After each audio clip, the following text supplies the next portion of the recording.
aniversario, que é a declaración do territorio como reserva de biosfera pola UNESCO, que foi no mes de maio do ano 2013. Entón, durante o mes de maio de todos estes anos, damos contas á cidadanía do que levamos feito, do que levamos facendo este ano, durante o ano, non? Entón, facemos moitas actividades de educación ambiental, de cine na natureza, de concursos nos colexios, de xornadas técnicas, un pouco punto de encontro que abre ese ano para moitas actividades, e este ano foi o Concello de Curtis o que organizou no mes de maio este aniversario, e que por eso durante todo este ano celebramos actividades no Concello. Non quixera esquecerme de agradecer aos ponentes que teñan aceptado vir aquí a compartir con nós esta xornada, todos eles de moi alto nivel e que nos van sobre todo a abrir moitas ideas para que nas nosas cabezas podan surgir novos proxectos, novos retos de como podemos conservar mellor esta especie, mellorar os seus hábitats e permitir o mellor, se a tendencia é que poda crecer, que poda seguir crecendo a cunca. Xa por último deciros que na semana pasada a nosa Reserva de Biosfera participou no segundo Congreso de Reservas de Biosfera de España, onde aprobamos o plan de xestión para os vindeiros 10 anos. A folla de ruta para todas as reservas de biosfera de España, cos retos que se presentan por diante, os retos que se aprobaron para a red mundial, para esas 669 reservas de biosfera que hai no mundo, que o ano pasado aprobaron o seu plan, e que este ano se adaptou á realidade do Estado e se fixe un plan para as nosas reservas de biosfera españolas. Está na página web do Organismo Autónomo de Parques Nacionais e tenemos na nosa página web, e onde seguiremos profundizando no que son os tres grandes retos que teñen as reservas da biosfera. Un primeiro que é o de conservación dos espacios naturais protegidos. Nos desde a reserva estamos traballando na ampliación destes espacios coa figura de espacio natural de interés local, que contempla a Lei Galega de Conservación. Seguimos traballando no desenvolvemento sostible co que é o programa LEADER, un programa de fondos europeos do FEADER que sigue aberto, vai estar aberto nos próximos 3 anos, por si alguén ten unha idea de algún proxecto máis orientado ao emprendemento, de alguna iniciativa de modernización ou de creación de empresa nova, preferentemente ligado ao que é a economía verde, economía circular, etc.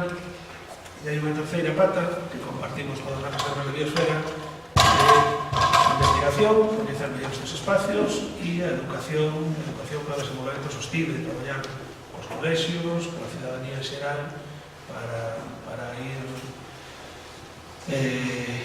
sentando as bases para outro modelo de desenvolvemento. Entón, aí podedesnos encontrar, ben a través da oficina de Medio Ambiente do Segundo Local do Concello, ou ben directamente con nos, ali na sede de Abegondo, pois aí podedes encontrarnos para o que precisedes. Bueno, moitas gracias e que sea moi productivo.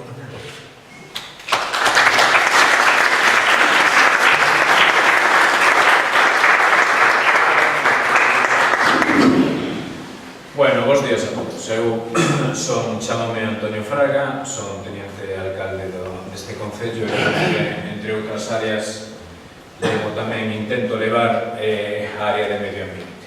Área complicada, porque encima tamén levo a de promoción económica e promoción industrial. Todos sabemos os conflictos de intereses que se producen ás veces con estes dous aspectos. Eu, máis que nada, darvos unha fervorosa benvida a Teixeiro, a capital municipal, e o Concello de Curtis. Brindarvos este edificio, temos aquí o encargado de leválo adiante cada día, Roberto, brindárvolo para que cando que irades facer algunha reunión, algunha actividade, pois falando con el, ímosvos a recibir sempre cos brazos abertos, sempre que non este ocupado. Felicitarvos tamén polos 38 anos. Quedei un pouco extrañadora, pensei que levabades menos anos funcionantes, son 38 anos xa, 38. E claro, que estamos na cincuentena, xa sabemos que 38 anos son moitos, non? desexarvos que sigades funcionando moitos anos máis, porque creo que asociacións e grupos naturistas como o voso fan unha labor moi importante, esencial, diría eu, para concienciarnos a todos os cidadáns, que sigades funcionando como viñestes funcionando, como digo, moitos anos máis. E si, a veces tamén, bueno, pues sentimos pena, porque canto un máis lee, máis se dá conta do ignorante que é, non? A verdade é que outro día, cando falábamos en Abegonde, tal, de que íbamos a facer unha xornada e que unha especie pois que era o fieito, fento, este que era tan antigo, macaronésico, bueno, pues a verdade que, bueno, pues eu quedei bastante impresionado, porque estou cansado de darlle patadas a estos feitos ao lado do río, non? De feito, aquí no Carregal supoño que atoparedes xa, supoño que atoparedes destos. Pero si é certo, estuve lendo ahora antes de sentarme aquí, estuve lendo un pouco, Jorge Sabedor, do que eu digo moitas veces, que hai algo que creo que é importantísimo que deberíamos cuidar en Galicia, que son os ríos e as ribeiras dos ríos. Temos un patrimonio que, bueno, evidentemente vos dadevos conta do patrimonio que é, pero eu vexo aquí xente, veciños meus que nacemos, temos aquí o Carregal, temos o Mandeo, que non son dos grandes ríos, pero o Mandeo non é un río menos importante, un dos ríos que, bueno, pois en Galicia non é o Tambre, non é o Ulla, non é o Umia, pero é un bon río, non? E non somos conscientes desa riqueza patrimonial e natural que temos. E aquí falades que para conservar o fito este, pois sería necesario conservar as ribeiras dos ríos, evitar que haxa plantacións de eucaliptos e chopos, é algo do que, bueno, eu dentro da Reserva da Biosfera veño dicindo moitas veces que deberíamos, bueno, eu sei que hai dificultades orzamentarias moitas veces, non? Pero aquí intentamos inculcar a gran importancia que teñen, sobre todo, aquelas obras do home da conservación dos ríos que ahora están caendo, como aquelas presas que facían que a regulación dos cauces fora moito mellor, aquelas fontellas que respetaban o entorno e que tiñan paso suficiente para a auga dos ríos, aqueles desbroces e limpezas e recollida da biomasa e das polas que facían que os ríos estuvesen sempre limpios. E hoxe, pois, vas á beira dos ríos e non están como deberan estar, e incluso máis, que se intentas melloralos, a veces tes incluso en fronte aos problemas da administración. Non vos quero contar os problemas que tuvemos para limpar o cauce do río Carregal, que diste, pero quen está a veces de técnico en algunha administración que non se dá conta que igual isto que é necesario, non? Pero, bueno, intentaremos entre todos axudarnos e intentar conseguir estas cousas, non? E, bueno, e aí vos ides a seguir tendo moitísima importancia. Por lo tanto, noraboa por estas jornadas, gracias polos poñentes que ides a facer as vosas ponencias e que seguro que van a ter un gran nivel, e animarvos para seguir querendo a natureza, porque sin xente como a vos, pois todo sería máis difícil.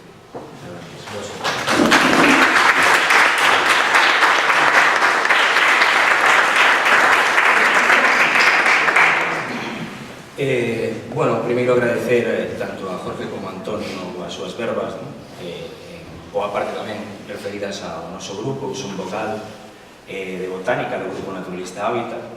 O Grupo Naturalista Hábitat fundouse, como nos decía ben, xa fai un tempo, en 1979, a raíz dun grupo de xente entusiasta pola naturaleza, que en principio surdiron do que se chamaba o extinto xa Grupo Ornitolóxico Galego, pero que logo foi incorporando evidentemente outros membros que aportaron outras inquedanzas ao grupo, inquedanzas da entomoloxía, na herpetofauna e, por suposto, tamén na botánica. Hábitat sempre tivo tres pilares básicos dende que naceu. Esos tres pilares son o estudo dende un punto de vista científico, o achegamento á natureza dende un punto de vista científico. Outro pilar básico é a divulgación científica tamén. E, por outra banda, a conservación. Eu creo que no grupo vamos estar bastante orgullosos do que conseguimos, xunto con outros, evidentemente, pois conseguimos cousas tan importantes como a creación de algúns medios que hoxe son emblemáticos na comunidade, como pode ser as fragas do Mandeo, as fragas do Eume, e tamén, por exemplo, o Medal de Valdar, onde seguimos traballando para a conservación da Pillera das Minas. Dende un punto de vista, digamos así, máis conservacionista, paralelamente a este punto de vista conservacionista, tamén traballamos, como decía antes, na divulgación. Creo que estas xornadas, aparte de aportarnos coñecemento, porque vamos a obter datos, neste caso dunha especie moi relevante como veredes, os que non sabedes nada dela, nos vai aportar a posibilidade de divulgar, de estender ese coñecemento á cidadanía, que nos parece algo moi importante. De feito, no grupo, outra das partes fundamentais é eso.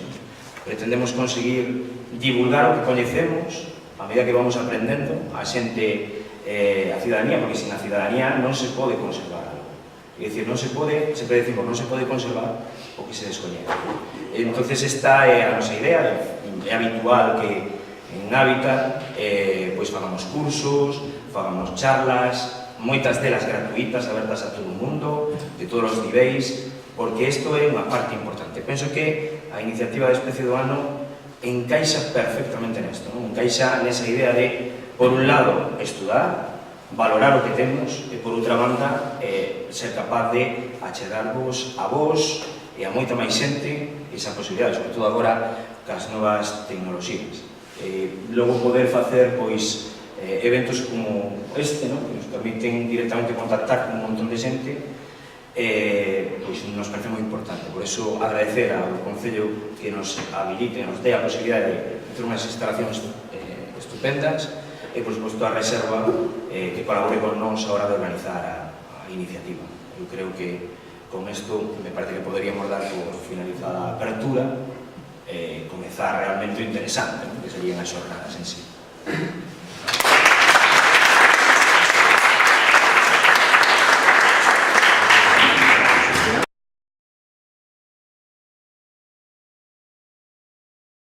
Que é a iniciativa Especie del Año, un pouco comentaron las campañas que llevamos, los materiales, objetivos, etc.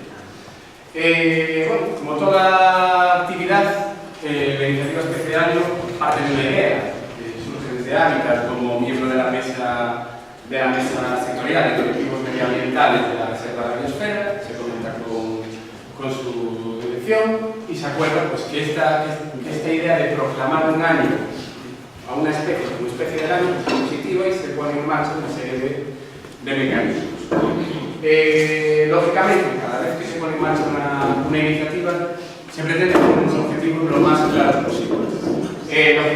Objetivos, unos que pueden ser más generales, lógicamente, como bien comentaba mi compañera, la divulgación ambiental, una participación ciudadana, que es algo que intentamos fomentar siempre en todas nuestras actividades, y lógicamente un conocimiento, que todo revierta en un mayor conocimiento de la biodiversidad en el entorno de la Reserva de la Biosfera y Galicia en su conjunto. Pero todo esto se focaliza, lógicamente, en una serie de objetivos más generales.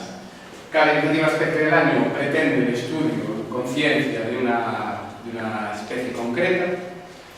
Se procura, se intenta tener una serie de información actualizada sobre esta especie, una recogida de citas, de información, etcétera, que ya veremos, y la puesta a disposición de una serie de herramientas que ahora os comentaré. Aunque hoy estamos aquí para hablar de la Especie del Año 2017, el Dobotón, como bien comentaba Jorge, son ya varias las campañas que llevamos. Desde el 2014 que declaramos al gato montés como Especie del Año, 2015 la Semana de la Larga, la Revolución Británica, en el 16 a nuestra querida Bacalona y ya en el 17 la Barra de Carnes.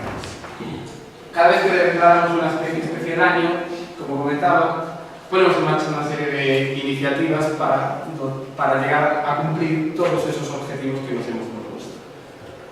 Entre estas iniciativas, siempre, y que veréis actualizado año a año, el desarrollo de una actualización de un espacio web que ya existe en nuestra página, en generalter.org. En el apartado de actividades veréis un espacio dedicado a la reserva de la biosfera y a la iniciativa Especie del Año. Es un poco un pantallazo, donde podréis acceder y donde tendréis colgada y podréis descargar, que está abierto a público, toda la información de cada iniciativa. De manera que si entrásemos en la del derecho, pues podríamos tener, no se ve muy bien, la información que tenemos a medida en el tríptico, la podéis descargar, podéis acceder al formulario de inscripción, al formulario de citas, entre otras información.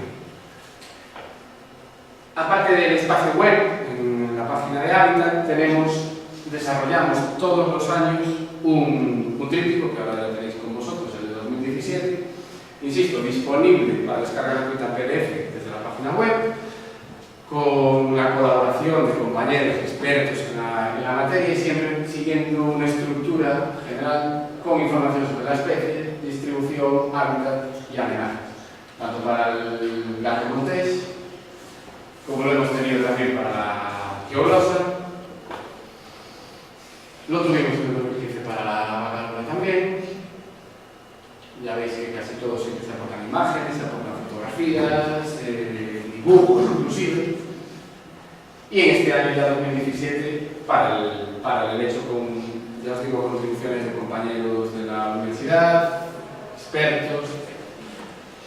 Aparte de este espacio web, de este tríptico, como os decía, en este apartado de colaboración ciudadana se pretende una recogida de información, de registros, en cada una de las campañas. Así, en el 2014, para el Gato Montés, teníamos una ficha de recogida de datos de avistamientos en Galicia y también de recogida de datos de atropello. En cada una de las campañas de recogida de información, lógicamente se pretende una que se integre, no se ve muy bien, son unos pantallazos de buena calidad, pero todo esto, como os decía, está en el espacio. Se pretende, pues, que se reconozca al autor, dónde se hizo el avistamiento, cuándo ha sido, qué características tiene, qué hábitat. Bueno, en función de la especie del año, vamos solicitando una u otra información, que es más o menos relevante. Igualmente para la geolosa lusitanica, pues datos sobre el hábitat que se ha prospectado, del entorno, alteraciones, etc. Aquella información que pueda ser relevante de ese registro. En 2015, perdón, que me he aventuro.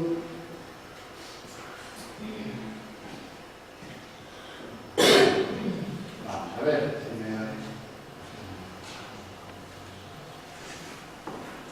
parece que no quiere hacer mucho caso el... Bueno. Hasta que no quiere. Vale. Pasa una de Salamanca. Para la vacadora, igualmente, con un poco que nos ayudara a la gente también a que supiera el sexo, si eran machos, hembras, si eran adultos, ¿no? Son un poco recogida igualmente de información.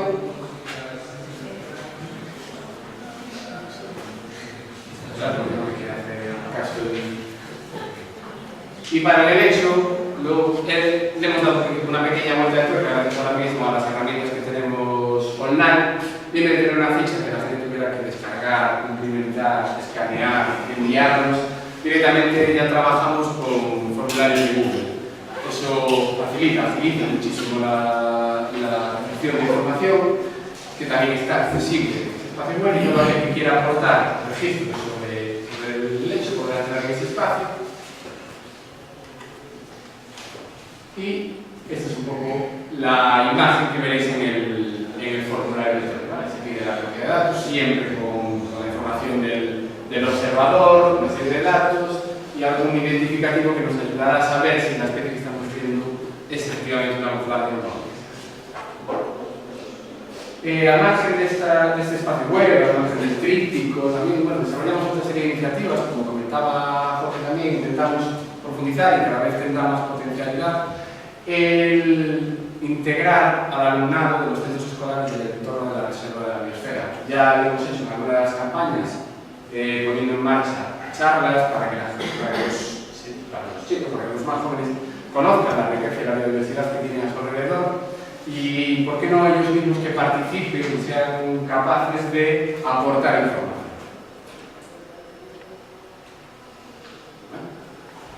¿Quiere llegar? Igual que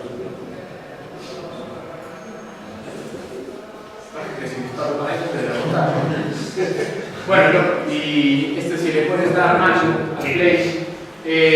También hemos desarrollado o ponemos en marcha con algunas campañas, os pongo el ejemplo de 2014, en la que desarrollamos una serie de herramientas de trabajo.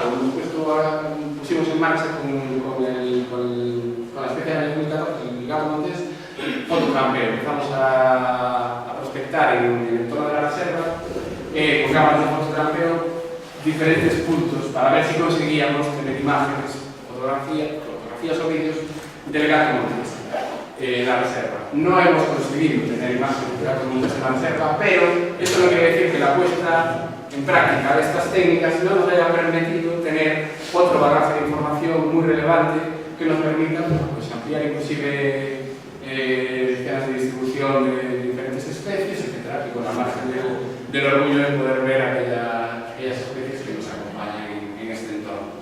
Si ya veis, hemos visto tejón, jineta,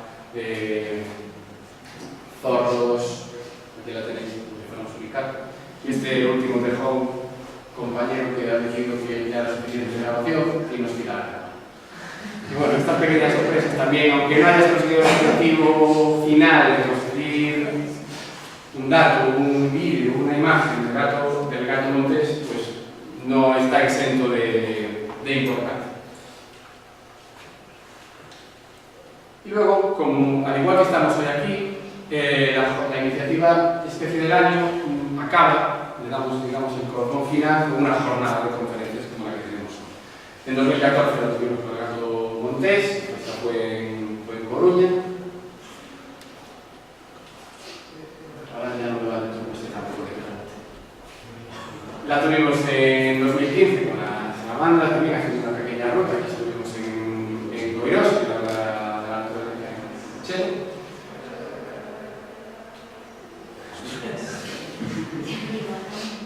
Esto hay que jugar. Con la Bacalora volvimos con una nueva jornada, vino gente, vinieron ponentes de Madrid, fue un alto nivel para hablar, insisto, organizar jornadas en las que a veces las especies se habla de un helecho, se habla de un escarabajo, pueden pensar que no van a movilizar gente, pero efectivamente al final la gente que está implicada o tiene una creencia por el patrimonio natural, pues efectivamente acude a estas jornadas. Y lógicamente hoy no hemos integrado fotos todavía, así que para la presentación del año que viene daremos un colofón final a esta especie del año 2017 con la jornada de hoy. Así que por mi parte, nada más, como os decía que iba a ser breve, una pequeña introducción, así que le doy paso a las verdaderas charlas. Gracias.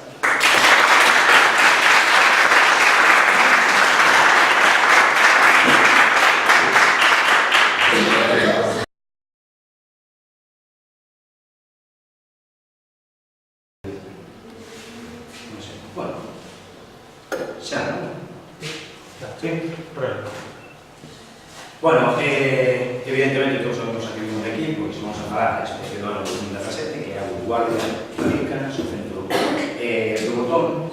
En principio, a idea de centrarnos nesta especie este ano surgiu unha das reunións do grupo, realmente porque pensamos que se asustaba bastante ben a esos objetivos que de feito nos falou antes tamén Andrés, que serían, como decía, pois, a comunicación, a participación, o coñecemento.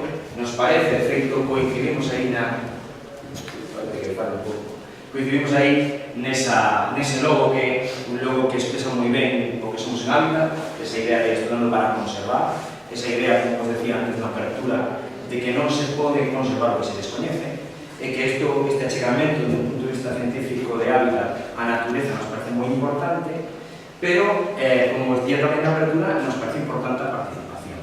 A participación porque iso fai que a xente, que a ciudadanía sexa capaz de valorar o patrimonio natural que ten ao seu alrededor, de ver as ameazas que poda haber nese patrimonio natural e, evidentemente, vamos a conseguir así despertar dun xeito máis convencido unha conciencia ambiental. Esta sería a idea. Centrándonos un pouco no que sería a idea de por que escollimos especie, quizás a primeira pregunta sería por que escollimos unha planta. Entón, poderíamos pensar nas ideas que se nos agolpan na cabeza, primeiro, porque as plantas son fundamentais nos ecosistemas terrestres. Son fundamentais porque constituen,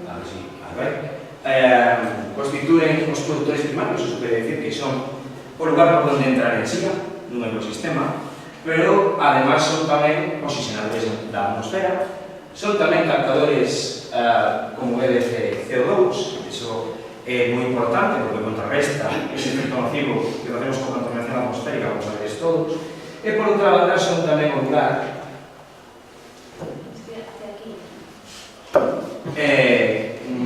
digamos o lugar por onde entra a materia, convierten a materia inorgánica en orgánica e deixa disponible por resto de euros da cadena.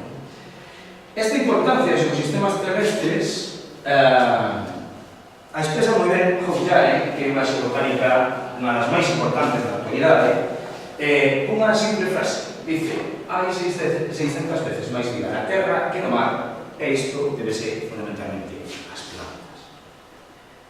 Logo, a raíz disso, poderíamos pensar tamén que as plantas non só son importantes para os ecosistemas terrestres, sino tamén para nós. Por que son importantes para nós? Bueno, algunhas ideas, 3 ideas. Pois son que son importantes porque son a fonte fundamental da nosa alimentación. Tamén son importantes porque constituen, perdón, que ahora se pasou, porque constituen a nosa fonte medicinal, podríamos decir, o lugar onde temos esas sustancias que logo empregamos, modificamos no laboratorio para crear medicina e, por suposto, son a nosa fonte de materia. Pero, desgraciadamente, penso que a elección de unha planta como especie do ano no grupo non naceu dunhas razóns tan elegantes, quizás, sino que ten máis que ver con que, como contou a empresa Andrés, en 2014 levamos esta iniciativa hasta agora e a primeira vez que falamos dunha planta. Eso fía moi ben con algo que teño moito interés en contar, que o meu amigo Marco Pimentel conta moitas veces e que me parece moi interesante, e algo que queremos nós tamén, que é a cegueira vegetal. Que é iso da cegueira vegetal? Bueno, nos anos 90, varios botánicos definiron máis ou menos o que era a cegueira vegetal, que non me había explicado así moi rimbombante, pero basicamente o que quere decir é que non nos importan as plantas. Eso é o que quere decir a cegueira vegetal. Basicamente, o que nos importan son os animais. E por qué? Bueno, hai multitud de estudios, si ahora queres mirar por aí por internet cousas sobre a cegueira vegetal, veredes multitud de estudios, pero todos eles concluen en unha cousa, ou en dúas. A primeira, que son os animais, por lo tanto nos interesan máis os animais só por iso, pero que ademais pescudamos un momento, nos interesa un momento. Eso dicen algúns autores que ten que ver ca nosa capacidade cazadora, seguramente. E por outra banda, tamén outros autores dicen, eso sí que podo decirlo claramente, porque son docente, que realmente no sistema educativo a maior parte dos exemplos que ponemos para poñer algo son que decir, se estás falando de biología e queres poñer un exemplo xeral sobre un concepto de biología, non vas a empregar unha planta casi nunca. Mea culpa. Empregas un animal porque lle chama máis atención. Ou, por exemplo, outro exemplo, si vedes un documental, que agora non é tan fácil, bueno, hai máis canais, pero si vemos un documental sobre a natureza, cantos hai de plantas na Terra? Non sei se os comparades cos animais, cantos hai de plantas? Pois creo que é unha boa forma tamén de empregar esta iniciativa para poner en valor isto, combatir esa cegueira vegetal. Precisamente Hoffjai, no seu último libro, que a vida secreta das plantas, nos di algo así tamén. Por lo xeral, todos vivimos rodeados de plantas, pero non ligaré, non as vemos. Bueno, temos claro que, por exemplo, habería unha razón estupenda para escoller unha planta porque combatimos a cegueira vegetal. Ahora a seguinte pregunta sería por que escollemos un centro? Bueno, aí tenemos outro señor que creo que conhecemos máis ou menos todos, se chama Charles Darwin, verdad? e que nos dixo no seu libro Viaxe de naturalista de todo o mundo esa frase: o bosque abundan os secos admirables, entre os tales non canso de mirar os centros arborescentes pouco elevados pelo de follaxe tan verde, tan agraciado e tan elegante. A mí personalmente escoito esta frase e decido poñer sempre unha planta na especie humana. Pero claro, vamos a buscar alguna razón máis, non? Son realmente unhas plantas moi especiais os centros. Os centros apareceron no Silúrico alrededor de 420 millóns de anos. Esa foi unha época moi importante na vida da Terra porque supuso a colonización do medio terrestre. Esa colonización do medio terrestre levou consigo que as plantas tiveran que superar escollos moi importantes, entre os que eu considero, evidentemente, xente moito máis inteligente que eu, que o máis problemático foi a auga, a disponibilidade de auga. Entre as adaptacións, a parte de evitar a desecación con cutículas, a parte de desenvolver un sistema que permitiera un intercambio gasoso a través dos estomas, desenvolveron tamén un sistema moi eficaz de transporte de auga de nutrientes, iso lle chama cormo. As primeiras cormófitas que houve sobre o planeta foron centros. Por lo tanto, podemos decir que o cormo, que son a raíz total das follas, apareceron por primeira vez no planeta a través dos centros. Son, por lo tanto, un legado da nosa biodiversidade, son un legado presente e tamén un legado do pasado. Que foi delas, en realidad? Que pasou cos centros? Bueno, durante o Devónico Medio, os centros constituíron os primeiros bosques do planeta. Chegaron incluso a ter exemplares de máis de 8 metros. O carbonífero foi a súa época de esplendor. De feito, aí temos os xacementos de carbón no hemisferio norte, que se deban fundamentalmente os centros. E a partir de aí, no Pérmicos a finais do Paleozoico, apareceron as cicadiales, as coníferas, outras plantas que pouco a pouco foron sustituídas. O Xurásico marca a maioría dos especialistas como o final, digamos, da época de esplendor dos centros, e de feito no Cretácico aparece xa outro grupo que predomina a actualidade, alrededor de aí 90 millóns de anos, que son as anxiospermas. Cal é a situación global dos centros? Bueno, os centros hai alrededor de unhas 12.000 especies repartidas polo mundo, e son algúns lugares privilegiados como dicir que hai un hotspot de especies. Son lugares onde hai máis de 500 especies. Lugares como Madagascar, Polinesia. Que pasa aquí? Bueno, a península ten alrededor de algo máis de un centenar de especies e, desde logo, unha cantidade nada despreciable, sobre todo se nos comparamos co que hai alrededor. Por lo tanto, penso eu que xa hai unha razón bastante interesante para que se ofento a especie humana.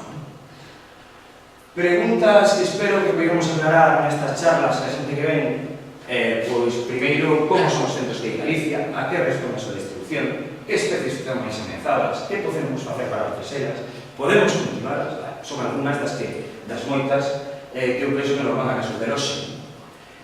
Por último, nos quedaría responder a por que escollimos o centro de Botón. Tamén hai múltiples razóns, pero a mí se me ocorre que, por exemplo, a súa reproducción, que nos explicarán, esa reproducción vegetativa tan especial que ten, e de aí o seu epíteto radicans, logo nos contarán, pola súa distribución restringida, que ten tamén moito que ver que a consideración que ten a actualidade que é vulnerable, polo seu carácter bioindicador da conservación das ribeiras fluviais, antes nos falaban deso na apertura, e, bueno, isto sí que xa é moi persoal, moi sentimental, a mí na Uruguay, o seu porte, me recordo un pouco a eventos pasados, a épocas pasadas, parece que me dá a impresión de que en aquel momento aparecerá unha especie de una prehistoria, como vedes, por non saber o que iba a tener que ir a visitar. Mirar o animal para poner en valor o planta. Bueno, primeiro, que nos vai a resolver estas dúdas vai a ser Manuel Pinente Pereira, que é profesor doutor na Facultade de Ciencias da Universidade de Coruña, fixo a súa tese en angiospermas, perdón, en gramíneas, en Atosanto, logo fixo estudios postdoctorais na Universidade de Zaragoza, estive no Museo de Historia Natural de Oslo, e no 2010 voltou outra vez a Coruña, temos sorte que vou estar aquí, e ademais imparte aí, evidentemente, investigación, fai investigación e parte docencia. Ele nos falará da bioloxía dos centros. Logo está Francisco Javier Amigo Vázquez, que é profesor tamén, doutor na Facultade de Farmacia da Universidade de Santiago, e tamén conservador do herbario desta mesma universidade e un experto en vegetación do noroeste ibérico, de feito ten múltiples traballos sobre centros do noroeste ibérico e da importancia na súa conservación. Ele nos falará dos relictos do terciario en concreto da vanguardia. Logo temos a Jorge Lorenzo Salamanca, que é un experto en reproducción de centros arborescentes con unha carreira xa dilatada de máis de 20 anos de experiencia. Dice, según as súas propias verbas, eu acabo de envelhecer, pero según as verbas que vi por aí, parece que é un enamorado destas plantas, dos centros arborescentes, e froito dese magnífico traballo ten xa un xardín botánico, podemos decirlo así, de centros arborescentes que eu penso que unha referencia non só a nivel da comunidade, senón tamén a nivel nacional. Ele nos falará da reproducción ex situ dos retos do terceiro das fracas do mundo.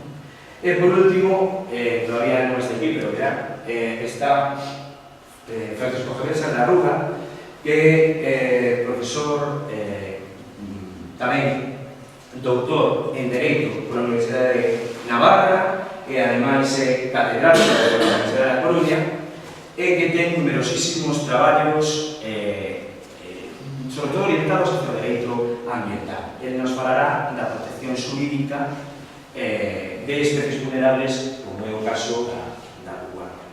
Por a miña parte, nada máis que empezar realmente as charlas e poñer en valor xa a primeira persoa que vai a vir aquí a falar de biología dos centros